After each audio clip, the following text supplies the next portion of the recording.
వంశీ దాంట్లో పోయినా నిన్న వంశీ కౌన్సిలరు భూమిరెడ్డి వంశీ ఎన్ని కోట్లైనా దానికి ఇచ్చింది 2.5 కోటి రూపాయలు. ఆ ఒక్క స్కూలుకు 2,50,00,000 ఇచ్చి అభివృద్ధి చేయగలిగినాము. మీ ఇష్టం ఇక్కడ ఉండే కౌన్సిలర్లు ఎవరన్నా అడగండి. వరకోటి ఓబులెడ్డి గారు సీనియర్ కౌన్సిలరు 1,80,00,000 రూపాయలు ఇచ్చినారు. పెద్ద high school, municipal high school. మళ్ళీ అదే వార్డులోనే చిన్న స్కూల్కి 60 లక్షలు ఇచ్చినారు. రాష్ట్ర వ్యాప్తంగా ఏ స్కూల్ను నువ్వు పలకరించినా కూడా జగన్మోహన్ రెడ్డి గారి యొక్క తీపి జ్ఞాపకాలు, అభివృద్ధి యొక్క గుర్తులే నిన్ను పలకరిస్తాయి.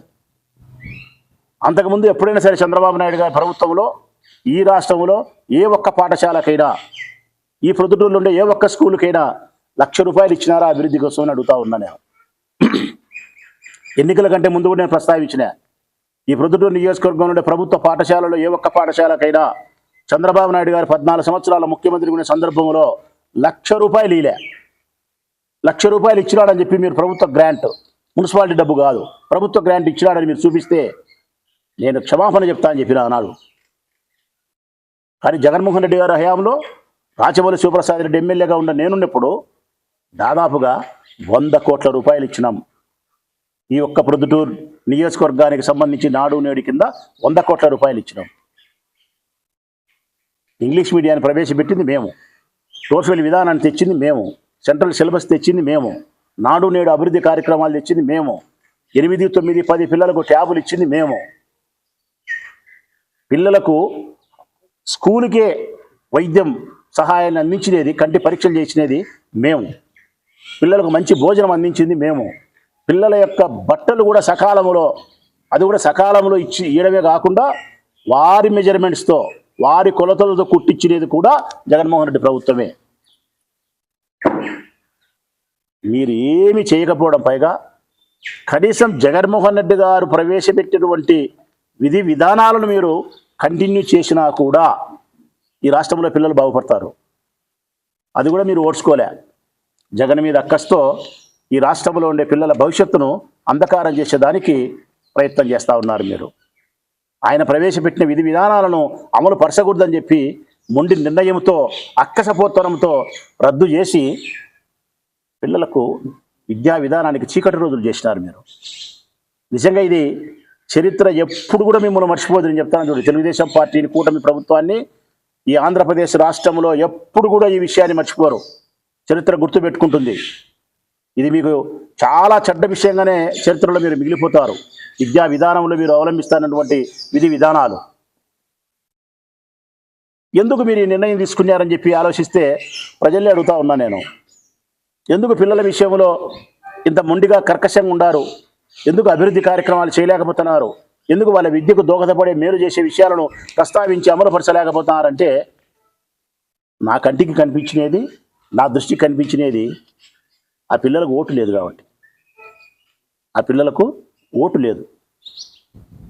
పిల్లలకు ఓటు నింటే కన్నా కొన్ని అబద్ధాలు చెప్పడమో, 1, 2 మంచి చేసే ప్రయత్నం చేసిండ్రు. పిల్లలకు ఓటు లేదు. పోనీ పిల్లలకు ఓటు లేదు, వాళ్ళ తల్లిదండ్రులకు ఓటు ఉంది కదా అని మీరు అనవచ్చు. తెలుగుదేశం పార్టీ వాళ్ళు వాళ్ళ పిల్లలకు ఓటు లేకపోవచ్చు, పిల్లల తల్లిదండ్రులకు ఓటు ఉంది కదా, వాళ్ళ కోసమైనా మేము చేసినాం. ఎస్, పిల్లల తల్లిదండ్రులకు మీరు చేసింది ఏంటంటే, ఆ పిల్లోనికి చదువుకు ఏమి చేయకపోయినా కానీ, ఆ పిల్లోనికి కావాల్సిన అన్ని సిలబస్లు ప్రవేశపెట్టకపోయినా, ఐబీ కానీ, సెంట్రల్ సిలబస్ కానీ, టోఫెల్ కానీ, మరొకటి కానీ, అన్ని సబ్జెక్టులకు సంబంధించినటువంటి జ్ఞానాన్ని ఇచ్చే ప్రయత్నం చేయకపోయినా, ఆ పిల్లోని నాయనకు మాత్రం బ్రాందీ షాపులో అన్ని బ్రాండ్లు పెట్టారు. పిల్లోనికి నాణ్యత కలిగిన విద్యను ఇస్తానని చెప్పలే ముఖ్యమంత్రి గారు. పిల్లోని నాయనకు మాత్రం నాణ్యత కలిగినటువంటి మందునిస్తా, మీకు బాగా మత్తెక్కే మంచి మందునిస్తా, మీకు సరసమైన ధరలకే నాణ్యత కలిగిన మందును, బాగా కిక్కిచ్చే మందును అందిస్తానని చెప్పినాడే తప్ప, సెంట్రల్ సిలబస్ పెడతా, ఐబీ పెడతా, టోఫెల్ విధానం పెడతా, నాడు నేడు కొనసాగిస్తా, మంచి మౌలిక వసతులు ఏర్పాటు చేస్తా, మంచి భోజనం పెడతా, 8, 9, 10 పిల్లలకు ట్యాబులు ఇచ్చినాడు జగను, నేను 6, 7 తరగతి పిల్లలు కూడా ట్యాబులు ఇస్తా నేను చెప్పినావా? చెప్పలే. పిల్లలకు ఓటు లేదు కాబట్టి అవసరం లేదు. పిల్లల నాయనకు మాత్రం మందిస్తావు. పోనీ అమ్మ ఉంది కదా అని అనుకుంటే, ఆ అమ్మకు ఆకర్షణీయమైనటువంటి పథకాలు అమలు చేస్తానని చెప్పి మభ్యపెట్టావు. నీకు నెల నెల 1500 వేస్తా, 50 ఏళ్ళకి పెన్షన్ ఇస్తా, మీ పిల్లలకు నిరుద్యోగ భృతి 3000 ఇస్తా అని ఆకర్షణీయమైనటువంటి పథకాలు అమలు చేస్తానని చెప్పి ఆ తల్లులను మభ్యపెట్టి ఓటు వేయించుకొని ఎలక్షన్లు అయిపోయిన తర్వాత ఆ తల్లులకు ఎగనామమే, పిల్లలకు ఎగనామమే, అబ్బడికి ఎగనామమే. ఏమి నువ్వు సాధించిన ప్రగతి? 6 నెలల కాలములో ఈ రాష్ట్రములో ఈ రాష్ట్ర ప్రభుత్వం వైఫల్యం చెందినంత స్వాతంత్రం వచ్చిన నాటి నుంచి భారతదేశంలో ఏ రాష్ట్రంలో కూడా ఇంత వైఫల్యం ఏ ప్రభుత్వం చెందలే. ప్రతిపక్షాలు ప్రస్తావించడానికి, విమర్శించడానికి ఇంత తీవ్ర స్థాయిలో అంశాలను ప్రతిపక్ష పార్టీకి అందించినటువంటి ప్రభుత్వం కూటమి ప్రభుత్వమే, ఆంధ్రప్రదేశ్ రాష్ట్రమే.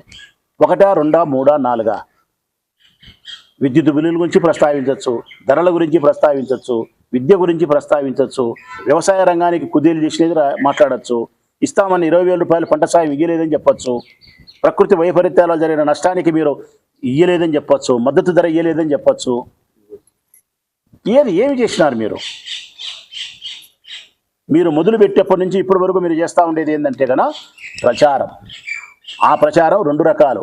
ఒకటి, జగన్మోహన్ రెడ్డిని అవినీతిపరుడుగాను, జగన్మోహన్ రెడ్డి తన ప్రభుత్వ హయాంలో చాలా తప్పులు చేసినాడని చెప్పి ప్రజలందరి హృదయాలలో విషం నింపడానికి చేసే ప్రయత్నం ఒక ప్రచారం. 2వ ప్రయత్నం మీ సెల్ఫ్ డబ్బా, గొప్పతనం. ఎంతసేపునే మీ భుజాలు మీరే తట్టడుచుకోవడం, చంద్రబాబు నాయుడు భుజాలు చంద్రబాబు నాయుడు తట్టడుచుకోవడం. ఆ చంద్రబాబు నాయుడు భుజాలు తట్టడిచేదానికి మళ్ళీ కొత్త మనిషి వచ్చినాడు. ఇప్పుడు మళ్ళీ 2వ పాత్ర పవన్ కళ్యాణ్.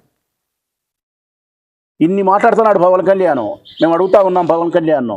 మేము మర్యాదపూర్వకంగా మాట్లాడే మాజీ శాసనసభ సభ్యులం. మేము అందరి మాదిరి నీ అమ్మ నీ అక్క అని కొట్లాడేటోళ్ళం కాదు. ప్రజల సమస్యలను పద్ధతి ప్రకారం ప్రస్తావించే ఎమ్మెల్యేను నేను, మాజీ ఎమ్మెల్యేను. నేను అడుగుతా ఉన్నా పవన్ కళ్యాణ్ గారిని, ప్రశ్నించే పార్టీ. ఓ పవన్ కళ్యాణ్, ఏమైంది నీ తెలివితేటలు? ఏమైంది నీ ప్రశ్నించే తత్వం? ఎందుకు విద్యా విధానంలో మీరు అవలంబించే విధానాలు తప్పని చెప్పి ముఖ్యమంత్రి గారు చెప్పలేకపోతున్నారు? క్యాబినెట్లో నిర్ణయాలు తీసుకోలేకపోతున్నారు? అమ్మఒడి ఎందుకు ఇయ్యలేకపోయినారు? ఎందుకు ఎప్పుడు ఇస్తామని చెప్పలేకపోతున్నారు మీరు? లేదు, మీ పదవులను సంరక్షించుకునేదానికి, మీ ఆస్తులను సంరక్షించుకునేదానికి, మీ రాజకీయ భవిష్యత్తును సంరక్షించుకునేదానికి ఇచ్చిన ప్రాధాన్యత, పిల్లల యొక్క భవిష్యత్తుకు మీరు ప్రాధాన్యత ఇవ్వలే. నిన్న జరిగిన పేరెంట్స్ డేకి సంబంధించి, మెగా పేరెంట్స్ డేకి సంబంధించి పూర్తిగా ప్రచారానికి సంబంధించినటువంటి కార్యక్రమే తప్ప పిల్లలకు జరిగే మేలైతే మాత్రం శూన్యం.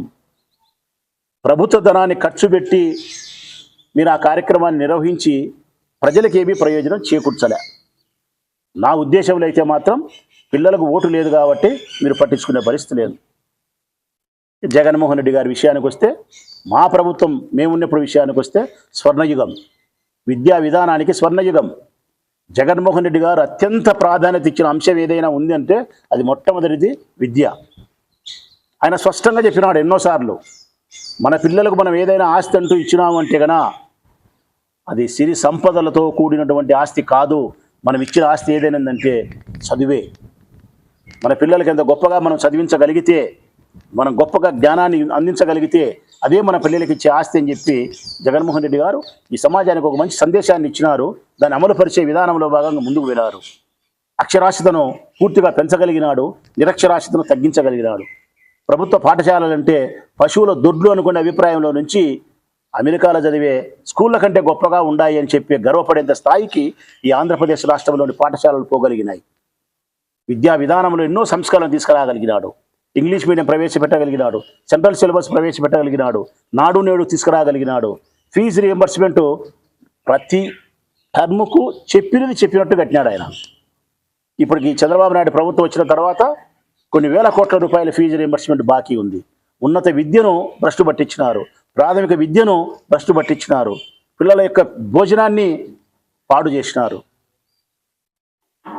ఒక్క ముక్కలో చెప్పాలంటే ఈ ఆంధ్రప్రదేశ్ రాష్ట్రంలో చంద్రబాబు నాయుడు గారి ప్రభుత్వం వచ్చిన తర్వాత విద్యకు సంబంధించి చీకటి రోజులే, బ్లాక్ డేస్. ఈ రాష్ట్రంలో 5 ఏళ్ళు ఈ కూటమి ప్రభుత్వం ఇట్నే కొనసాగితే తప్పనిసరిగా పిల్లల భవిష్యత్ గాఢాంధకారం అయిపోతుంది. మళ్ళీ 29లో జగన్మోహన్ రెడ్డి గారు వచ్చి దీన్ని సరిచేయాలనుకున్నప్పుడు మరింత ఆలస్యం జరిగే అవకాశం ఉంది. మరో 10 సంవత్సరాలు ఆయన వెనక్కి పోవాల్సిన పరిస్థితి వస్తుంది జగన్మోహన్ రెడ్డి గారు. దయచేసి కూటమి ప్రభుత్వం రాజకీయ విభేదాలను పక్కన పెట్టి పిల్లల భవిష్యత్తు కోసం మీరు కూడా ఏకతాటిపైకి రావాల్సిన అవసరం ఉంది. జగన్మోహన్ రెడ్డి గారు తీసుకొచ్చిన విద్యా విధానంలో మార్పులను మీరు గౌరవించాల్సిన బాధ్యత ఉంది. పిల్లల భవిష్యత్తుకు మీరు బంగారు బాట వేయడానికి సక్రమైన నిర్ణయాలే చేయండి.